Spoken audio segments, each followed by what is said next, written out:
The good member from the 23rd District, Representative Simmons. Thank you, Madam Speaker.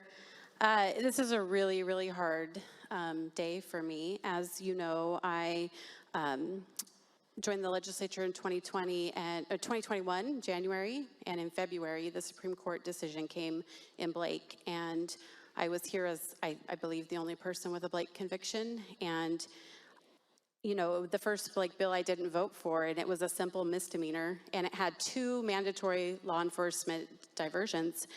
And I was really proud that I was able to stand here the other night and vote for the House version of this bill that had a simple misdemeanor and restored law enforcement ability to arrest.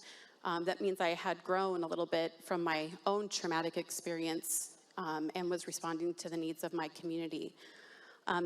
Unfortunately, I can't vote for this bill because it's a gross misdemeanor, and having gone to jail and detoxed from drugs in jail and know the conditions and the dehumanization of that experience and the separation from my children and the consequences that has had on my life in every way, I cannot replicate that harm.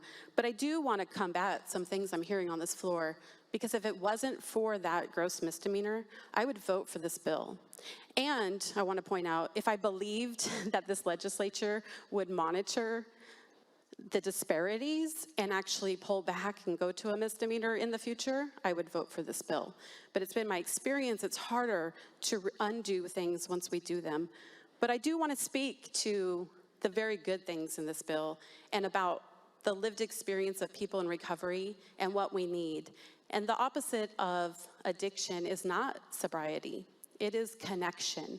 And this bill does give hope to a lot of people who are stuck in addiction because they don't have anybody, because they don't love themselves. They don't know how. They were never loved as children, and they don't know how to love themselves, and that's why they use drugs. And if we can give them a recovery navigator like this bill does, and they can start to feel that love from someone who's walked that path, they can get into housing first and eventually get clean and sober. And this bill does provide for a lot of support for people. And so it is with a heavy heart that I'm not voting for this, but I won't be mad if you vote for it, Madam Speaker.